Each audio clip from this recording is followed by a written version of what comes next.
All right. So effective August 10th, Badgermole Cub, Stormchaser's Talent, and Gran-Gran are banned in Standard. And in Legacy and Vintage, well, in Legacy, the Fantasticar is banned, and in Vintage, the Fantasticar is restricted. Jacob, did you expect anything to happen this last Monday? Um, I was kind of guessing no in modern, which is what I had my eye on recently. And then in standard, I guess I wasn't really thinking about what they would ban. I'm pretty shocked at this many bans, so I don't think it's wrong. Stormchaser's Talent, I think, is like one that philosophically is kind of whatever to ban, where like we're kind of in this. I kind of want to call it a lull period of standard, though I think it's standard RCQs happening, right? And then there might be spotlights or something, and then worlds at the end of the year. With some more worlds, will have Reality Fracture and Star Trek.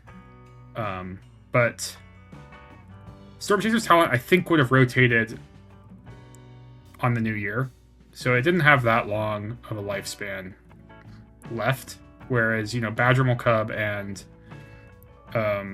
Gran-Gran from Avatar are less than a year old each. And they're definitely really strong cards, so it's not crazy to ban them. But I know people are pretty much never happy with bans. But I kind of like, I guess, getting it out of the way kind of fast if you've decided you don't like them. Yeah. So, I mean, some people are pretty happy with bans. I'm kind of happy with them. Yeah. I think certainly the more enfranchised people, anyone who's like owns these decks in paper might not be super happy about it. But I think Storm Chaser Talent was getting on a lot of people's nerves. Badgermole Cub actually is a card that doesn't really bother me, but I understand the sort of pressure it puts on a lot of decks to, usually decks I play are pretty well prepared for this sort of thing anyways, but it puts a lot of pressure on decks to play lots of interaction, basically. Yep. Sort of narrows the format. Gran-Gran the same way. I mean, this all makes sense to me. It's funny. I didn't even I knew this ban announcement or this was a window, but I didn't expect anything. So I just sort of woke up to this and was pretty surprised. I guess if they took such a heavy hand here, I'm a little surprised maybe they didn't also go for like maybe tablet or consult or some like control card. But yeah, I mean, these cards the are all control deck is like probably not a card that, like, I think control is, first of all, if control is the best deck in standard for a long period of time, I think isn't that what people ask for, basically? Like, isn't that kind of what they want? Yeah, it's also really hard because they put so many stopgaps usually in standard. Yeah, and then for people that hate against that sort of thing. Yeah, well, it's also like a deck full of red removals, so there's naturally going to be something that preys upon it. I bet the Demir Excruciator deck is very good against it, or something like that. And that got untouched. Yeah, with Cavernous Souls and all that. Yeah, lots of duresses. Yeah, duress effects are very good against those decks, and in fact, we've seen some of the control variants kind of take this black-red based approach, and have duress themselves for mirrors, which I'm actually a fan of. I had worked on that deck a little bit. I think the lists that are popular, I'm not a fan of because I mentioned this last week, they're splashing nowhere to run, which is severely impacting their mana. But I would probably maybe even start, if I was playing standard, with a black-red based, to be clear, 4-color control deck with tablet. But, you kind of skew your mana for duress and deadly cover-up. Yeah. If you were trying to weaken the decks they were trying to weaken, are these the cards you would have targeted? I think like Gran-Gran is obviously targeted at its lesson, Stormchaser Talent, kind of generally a blue-red, but more specifically towards prowess. And the Badgermole Cub is it's kind of the odd one out because it's really just all green decks pretty much play that one. But yeah, but it's notably like in the landfall deck, I think it's just going to totally survive. Right. I think Badgermole Cub, I don't think it was wrong for people to play it in landfall deck, to be clear, but I think it was kind of just like the best filler 2-drop out of all options. But I do think it was kind of just the second best card. The second best card will go in that deck, and it'll still be a good deck. Yeah, which, like, on that note, I was talking about that today with somebody. You might fit in some Glimpse the Core, which is just the 2-mana search for a forest or return a cave. I guess, that could be shared roots if you're not playing any caves. Same thing. I don't know if I'd want to play 4 of that. I saw a list with Great Divide Guide. I'm kind of a fan of that one. If you're gonna play creatures in that slot, I kind of like if they have 3 toughness, because I do think that, the deck with a bunch of shocks is going to be kind of popular. So playing a 2-drop that dodges that makes a lot of sense. And Great Divide Guide looks like just a 2-mana 2/3 that taps for mana, but the ability to make your fetch lands tap for mana is, not unwelcome in that deck. You could play Escape Tunnel and just tap it for mana and save the landfall trigger for later and stuff like that. Yeah, that's pretty nice. That's a card I had thought of because I saw someone from the Arena Championship playing that in their mono green landfall deck, so I thought of that. Then, Keen-Eyed Curator, I think a lot of people will play as well. Just a nice beatdown creature with some graveyard hate. Another untouched deck is Spelementals, which, was kind of preying on the Cub decks, definitely. But I think it has this weird new role in the format, which is maybe preying on the control decks, which is kind of the opposite of how it was when it started, because the control decks were playing Day of Judgment and a bunch of Get Losts, but now they're playing Seers and Shocks that are kind of completely ineffective against them. Okay. And you've probably got a few new tools from Strixhaven as well. Yeah, they've had Prismari Charm as 4 copies for a while. I don't know what else you play, but mostly the basis here is that you're a deck built around Hearth Elemental, Edymurk Crab, and Thunderflock all having 5 toughness, and the control deck in the format actually is playing a bunch of dead removal. So I have to imagine at least your game 1 matchup is pretty good, and then maybe you can sculpt the sideboard plan that makes sense against them. Yeah, so it's also totally possible the control decks will need to evolve sort of as a second order thing once people start building their decks without these new banned cards. Yep. Because we could easily see, the resurgence of maybe, a blue-black mid-range style of deck. Those have always been good against control, and they're probably did not love playing against Badgermole Cub or is it Prowess, I don't think. Yeah, and then I'd say the top Cub deck right now, has actually been that green-white deck with Leatherhead and Practice Defense. I think that deck is probably not going to survive without Badgermole Cub. At least, I think that was a lot of its power was in Cub with so many mana dorks and kind of the go wide. Practice Defense is a card that rewards you for going tall or wide, and that deck kind of did both at the same time, and Cub was really responsible for that. Even just the card Ouroborid, I think in general, is really good friends with Badgermole Cub, so I don't really expect that card to see much play anymore.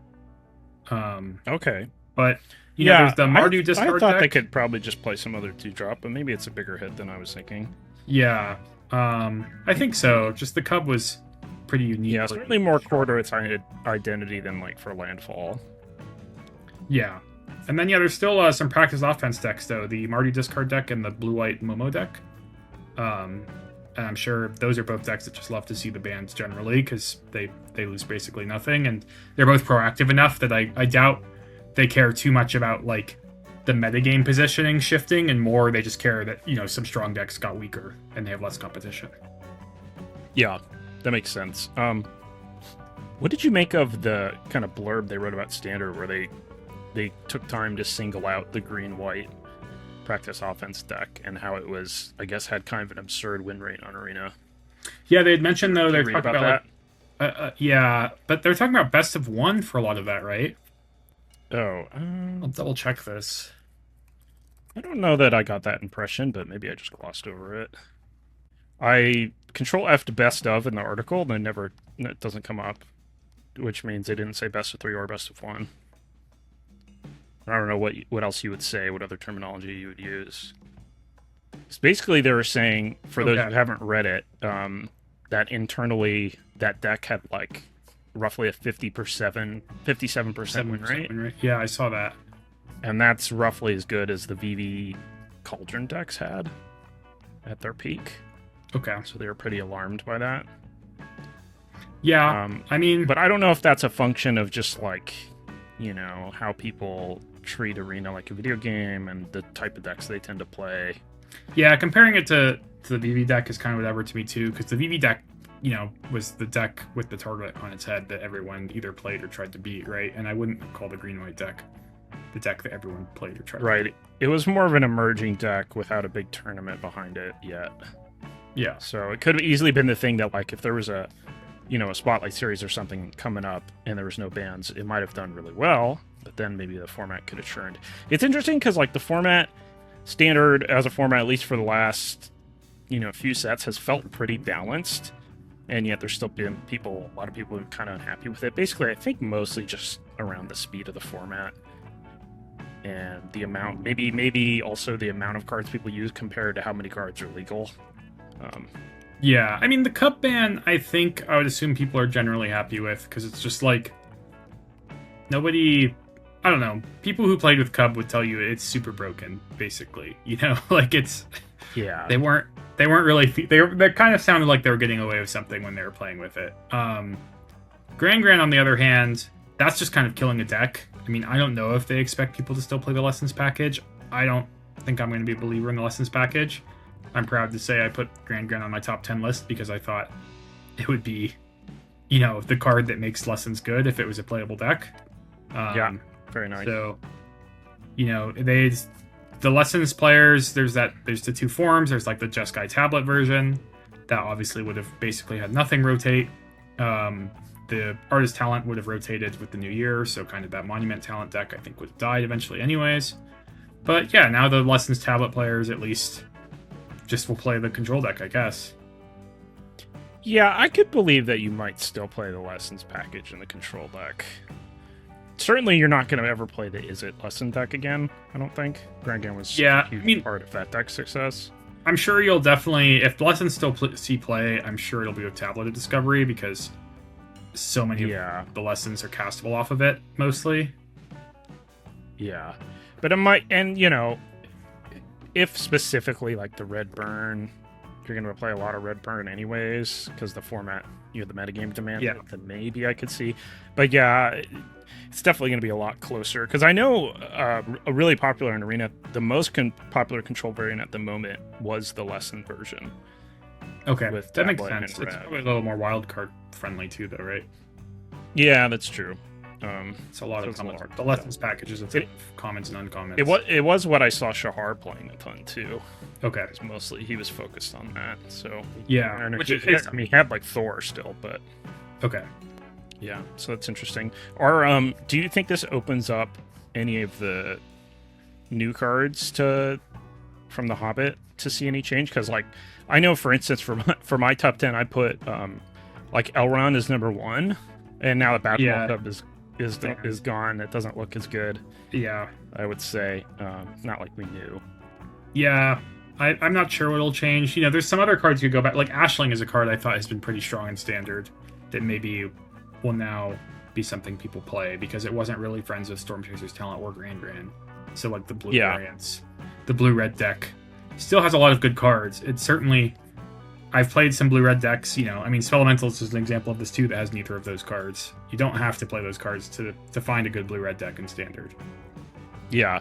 The other big thing is I actually built some decks today, and I was just playing Arena a lot, and I played a handful of matches with Is It Prowess with 4 Gandalf, and that card's very good. I was actually, It actually kind of surprised me. I think maybe it's so good that you could just sort of play the old-ish. I mean, you have to change it a little bit. I think you could just take out Stormchaser Talent and play 4 of those as your like card advantage prowess thing. It was surprisingly good. So now I'm kind of thinking that might be, it's certainly of the cards I played with and have seen so far, that's the card I'm most impressed with. Okay, wow. Is the Gandalf, yeah. I had Drakecaster and Slickshot as my wizards. I see. With Gandalf, yeah, of course. Makes sense. And I was just surprised the amount of times I would just play the 2-mana mode to do my prowess stuff, and then maybe even if they killed my guy, like if at any point I find any wizard, I play it, and then I get to just play a bunch of spells. And right. It is a 3-for-1 when you do it, so. Yep.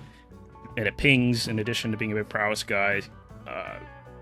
So yeah, but I've been liking that card. We'll see. It's day 1. I haven't tried all the stuff, and I haven't played against many new cards either, which is kind of an odd thing where I expect to play against a bunch of other people playing new cards, and they just don't really, but so it goes. Okay. Yep. Well, those are the big bans, those are for like the formats that see a lot of competitive play. What about, there's one more though. What do you think about the Fantastic Car? I heard it was just kind of running wild in these legacy formats. Yeah. So I think classic 3-mana artifact in Vintage just has to be restricted. Yeah. That's kind of whatever. Workshop. People in Legacy apparently had kind of turned the corner on it, and people were starting to win with other decks. And I showed this to my friend Colin Roundtree, and he had been out of touch with Legacy, but he played a lot before. And when he saw it, he was like, "This seems very similar to the card Doomsday. Like it requires similar setup." And I think maybe it's a little better than the card Doomsday, but it is true that it is kind of like you have to build your whole deck around it. And I think that's easier in Vintage than Legacy. That being said, I kind of am happy with the stance of like Legacy and Vintage. Like, it's just hard to check for everything that could be good in that format. And why would you like have your commander team making commander decks care? And I just think they shouldn't care. And if it breaks it, I would just be happier that they just immediately ban it, which is, just what happened. Like, I kind of am happy with this process, and if this just repeats itself once a year with some other broken card, I really don't care. Yeah, especially as long as they take action right away. As long as they don't. Yeah, that's what I mean. Like, it's so I'm kind of happy that they weren't like, oh, look, it's looking like it's going to be okay. Like, it's a stupid, like, commander card. No one wants to see it in those formats. Like, just kill it. Yeah, it's kind of goofy too, which taking over the format, only worked for so long. Yeah. Yeah. So yeah, I'm happy to see that. Maybe this card will show up in Vintage Cube. That'll be fun. Wasn't it played in the Doomsday decks? Weren't they calling it? Yeah, they were playing today. Yeah, they were playing both. Like I said, similar deck building constraints to Doomsday. Yeah. I mean, definitely reads really powerful. Like, and then I like that they had no comments about it whatsoever. I was joking they should have just put a picture of like a guilty dog, like, because that's kind of the vibe. I feel like when you print a card like that and then ban it, just like, oh yeah, like we know, but also who cares? It's interesting they put nothing. Yeah, no comments, just that it's banned. I guess they did put out a video about the ban, so I'm sure they talked about it on YouTube or on Twitch today. I have not watched that video, but they streamed something today talking about the bans. I mean, that could be something as simple as like the bans needed to go up and they didn't get the person who was supposed to write the article to write it in time. Or it wasn't on their desk and approved in time. Who knows?